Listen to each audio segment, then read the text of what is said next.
Hey everyone, Art Burns here, wishing you well today. I am just so excited about today's video. This is for the first time a subscriber of mine and someone on my mailing list wrote me a comment on one of my videos asking me to generate content specifically to a certain topic. And I am just so excited that that happened. And the specific topic which she asked me to review is also something that's very near and important to me. The request was that she would love to know, pardon me, how mindfulness practices can address addiction issues. Okay, and as someone who is has a lot of addiction issues in my own life, I'm just about a month shy of 9 years of being clean and sober. Yay!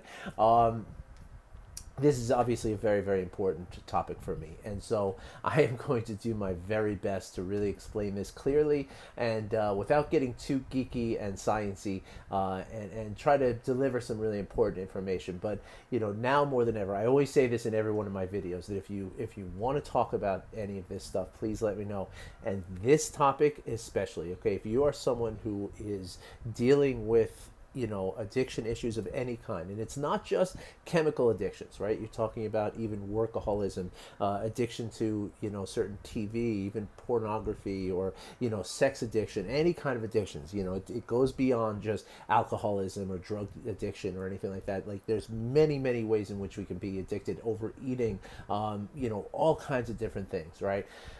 So if you are dealing with any of that and you would like someone to talk to, okay, please understand that I am someone who has been where you are, and I am more than happy to get on the phone with you. Okay, we won't mention any kind of money or anything like that. I'm just more than happy to help you with this. Okay, so that said, let's talk about what addiction is. Okay, so first of all, addiction is oftentimes sort of misrepresented as a chemical dependency. Now, there are certain levels of chemical dependency that exist with addiction, right? Certainly, nicotine is a very addictive chemical. Certainly, when you get into things like cocaine and heroin, I mean, these are known to be very physically addictive substances, right? But the thing is that even the most addictive substances, right? Even someone who's addicted to heroin, right? After a couple of days of being off of heroin, the physical addiction is no longer there, right? It's like the physical chemical thing that's making you want the addiction is no longer there, right? So why the reason I point that out is that whether it's with cigarettes or with alcohol or with any kind of addiction that's chemical, right? Including heroin and cocaine and the big stuff, right? Any of those chemical addictions, right? Yes, there is a chemical component to it, but more than the chemical component, it has much more in common with things like workaholism or overeating, or addiction to porn, or addiction to TV, or addiction to certain behaviors in your life, right? Which is to say that it's an emotional addiction, right? It's a sense of emotional need that comes in the form of emotional clinging, right? And so this has a lot to do with the emotional part of the brain, right? is the driving force of our brain, right? Like, it's a very primal driving force, right? It's always driving us towards something we want or something away from something we don't want, right? And when this part of the brain becomes more powerful than what we've known as the prefrontal cortex of the brain, right? The part of your brain that's like right behind your forehead, right? Like, that's your thinking, your logic center of your brain, right? I'm simplifying things, of course. I hope there's no neuroscientists that are going to call me out on any of this stuff, but the idea is that that part of your brain, right, is kind of the part of your brain that regulates the emotional sense of need and the sense of grasping and kind of leaning into the the desire that you have, right? Dr. Dan Siegel puts it really well, is that, like, you can and you can even desire something, right? Whether it's again, whatever you're addicted to, you can have a like or a desire to that. But when that becomes something that you need, that's when it becomes an addiction, right? And that, when you feel that way, what's happening is the emotional desire of that thing is stronger than the sort of mental, regulation of that emotion, right? And so when that balance happens, that's when you can't stop yourself from reaching for that thing, reaching for the cigarette, reaching for the cigarette, the joint, the shot of heroin, the line of cocaine, and also when you can't stop yourself from reaching for, of course I'll include the bottle, because that was my so-called drug of choice, as we say in the addiction world. But it's also what makes you, work more, right, as opposed to going home and being done with your day of work. It's what makes you, whatever addictive activity you're involved with. That's what prevents you from stopping yourself from a sense of logic and morals, right, where you just follow that emotional kind of need, right, and that emotional clinging, right.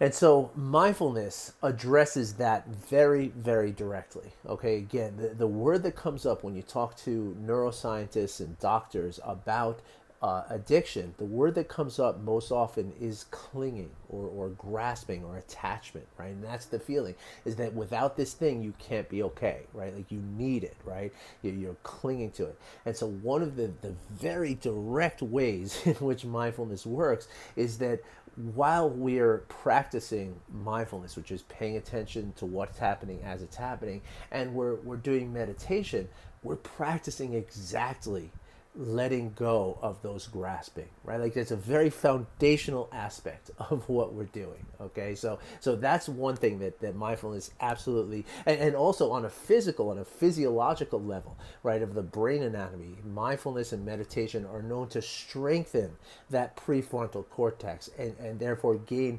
mastery over that emotional part of your brain, that sort of mid-level emotional part of your brain, kind of yields to the upper executive functioning of your brain. And this happens through mindfulness, again, pretty much automatically, right? Just by focusing, because what you're doing is when you're focusing your attention, right, you're exercising that part of your brain, right? The emotions are just about like going all over the place, and wherever wherever the wind blows, that's where you're going to go, right? But when you focus yourself, what you're doing is you're practicing, you're exercising that part of your brain which has control, right, which has sort of, again, mastery, you might look at it, over that emotional process of your brain. Okay, so that's the first way in which mindfulness absolutely impacts addiction and addictive behaviors. Okay, the second thing that's really, really important to understand when we talk about addiction, right?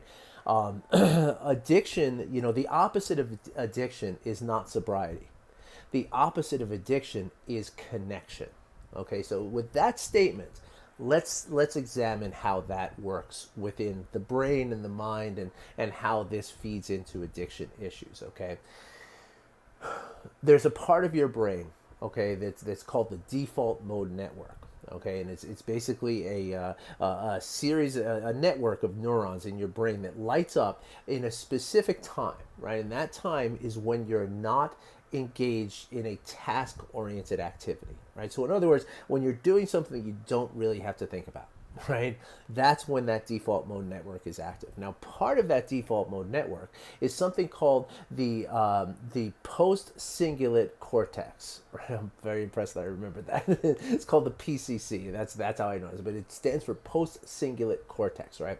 Now, that post cingulate cortex specifically, and the default mode network generally, one of well, specifically the PCC, the function of that is the sort of the ability to look at yourself, okay, but it's not in a necessarily positive way. In fact, it's almost never in a positive way.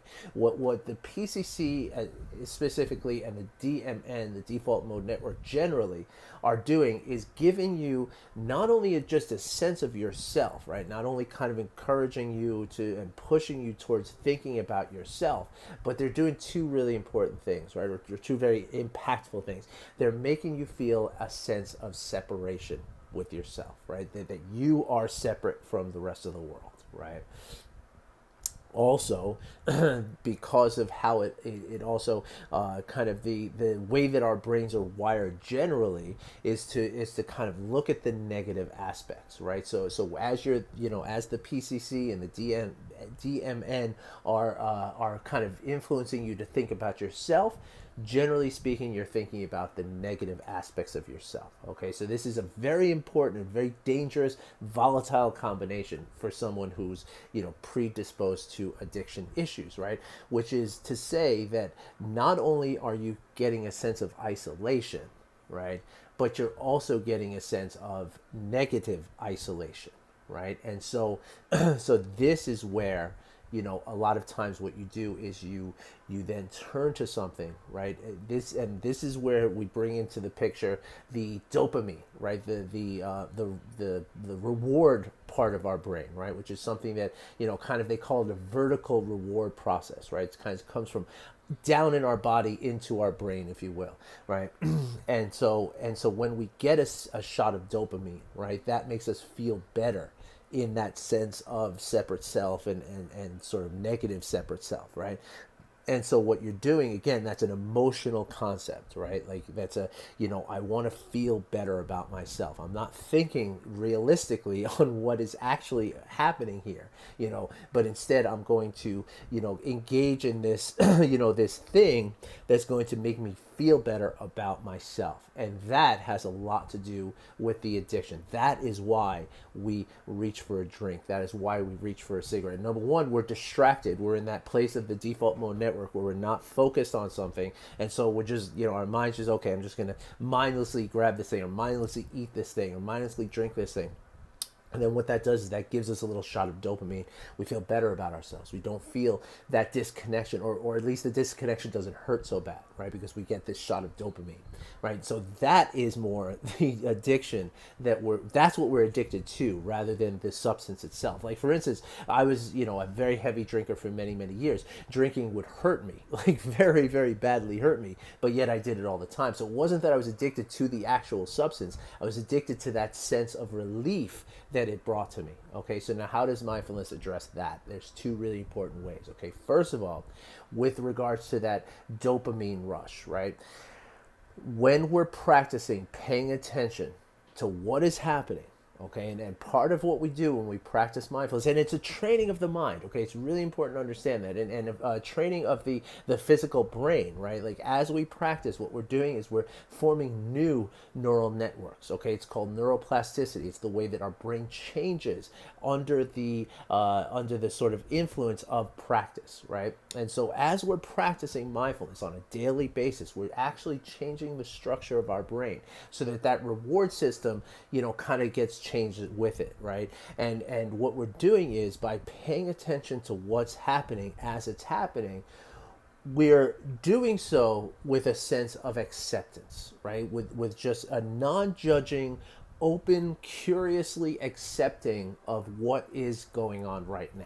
Right? Now, that doesn't mean, I'm very careful to say this all the time, it doesn't mean that we accept things in the sense of surrender, right? In fact, it's the opposite. We accept what is so that we can clearly see it, so that we can change it, right? So that's a very important aspect. I don't want you to all worry, like, oh, I just got to accept it, because that's very scary to an addict, right? That's a very scary concept, that I'm not going to accept. That's why I drink, because I can't accept it, right? So again, as we practice, just being present with what happens and accepting it just for now, what's happening, that relieves that whole need for the dopamine and the need for that kind of reward system, right? But most importantly, okay, remember what I said. The opposite of addiction is not sobriety. The opposite of addiction is connection, human connection, right? So there was an amazing experiment done with lab mice, or lab rats, right? Where they had a lab rat alone in a cage with two bowls of water. One bowl was just straight water. The other bowl was cocaine water. Okay, it just had a lot of cocaine in the water. The rat, once it realized how that cocaine water felt, it would go straight to the cocaine water every day, like every single time, was drinking the cocaine water over and over and over and over again, right? And the scientists believe, okay, yeah, that's what we've known about addiction. It's a physical addiction. He can't go for the regular water because the drug water is there, and that's what happens in addiction, right? Okay, fine, turn the page. However, when this rat nearly drank himself to death with this cocaine, like he wouldn't eat his food, he wouldn't, he just wanted the cocaine water, right? Like that's all, right? Now remember, this rat was alone in a cage. So what they did with this experiment was they took that rat, right? They brought him into another cage, right? That still had the same bowl of cocaine water, the same bowl of regular water, and the same food bowl, right? But now what this cage had was a couple of other rats, right? And maybe like a little playground to play with and something to, stuff for the rats to do together kind of thing. And what they found almost immediately, the rat never went back to that cocaine water, right? Why? Because he had connection. He had something to live for. He had a level of connection to other beings of his, in his world that relieved the need for that, cocaine water, right? Relieved the need for that dopamine reward system, right? But most specifically, remember, the default mode network, which exists in a rat just like it exists in us. It's a mammalian thing, like all mammals have it, right? The default mode network, and specifically the post-cingulate cortex, right? What they're doing is they're making you feel as though you have a separate sense of self, right? And so what we do with mindfulness practices, especially with the mindfulness practices that I teach and that I practice, which are part mindfulness and part heartfulness, okay? It's compassion driven, okay? And when we practice compassion, what we're doing is we're building a connection to others, right? And so just having that sense of connection to others, right? And paying attention to what's happening as it's happening. What we do is we diminish the sort of strength of that default mode network, and actually what we're doing is we're integrating it with the rest of our brain. But that gets very complicated, and I don't even want to go there because that's a very complicated subject. I have plenty of books I can recommend for you to read if you're interested in that. Daniel Siegel's done some amazing work with that. So have Richie Davidson and Daniel Goldman. So if you want to read some stuff, hit me up. I'll send you some titles. But essentially what we're doing though is by focusing on what we're doing as we're doing it. So if you think about those tasks in your life that are non-task oriented activities, things you don't have to think about: driving your car, brushing your teeth, washing dishes, eating, the things that you've just done all your life that you don't have to think about while you're doing it, right? While we practice mindfulness, what we're doing is we're paying attention to those things while we're doing it. So therefore that default mode network is kind of neutralized, right? So we're not set, and with it is that PCC, right? That post-cingulate cortex is also neutralized. So therefore we don't feel that sense of separate self, and therefore we don't need that dopamine to make us, sort of neutralize that sense of separate self and the fear that is associated with that separate sense of self. So to sum up and to wrap this up, and this is getting to be a long video, and I really appreciate you listening. I hope this has brought some help to you, especially to you, the person who has who requested this. Okay. The first thing that mindfulness helps us do is to release the grasping, that emotional grasping, right? And the way that happens is through different parts of your brain kind of taking power over that emotional sort of need that you have, right? So that's the first way in which mindfulness addresses addiction issues. The second way is that it reduces that sort of need for that dopamine reward system, right? And it does so by diminishing the level of default mode network activity, which is done through paying attention to what we're doing as we're doing it, and doing so without judgment, right?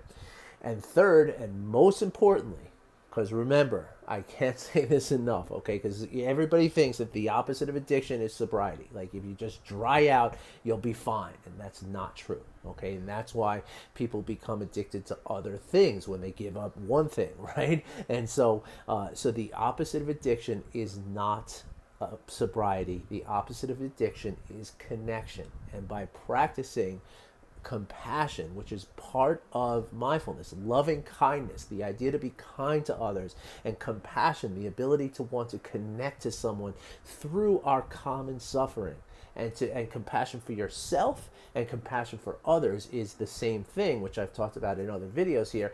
It's wanting us to is realizing that we're all suffering through similar shared experiences and wanting for the relief of that suffering, right? That builds the connection, which is the opposite of addiction. Okay, so again, folks, please, if there's any questions you have about this, or if there's something I haven't touched on that you would like to hear more of, send me make a comment below. Send me an email at art@artburnscoaching.com. Get in touch with me. Let me know. I will gladly cover this in more detail. This is, again, a very, very strong subject for me, and something that's very, very important, because so many people suffer from addiction. That's just not necessary, right? Whether it's addiction of workaholism, or sex addiction, or pornography, or substance abuse, right? It's a very wide spectrum of addictions, but all of it is very, very damaging, and very, very, it takes over your life, and it determines aspects of your life that you don't have to let it determine. All right. So thanks for listening. I wish you well. I wish you very, very well if you're struggling with any of this. And please reach out for help if you need it. Okay? Thanks, everybody. Take care. Have a great day.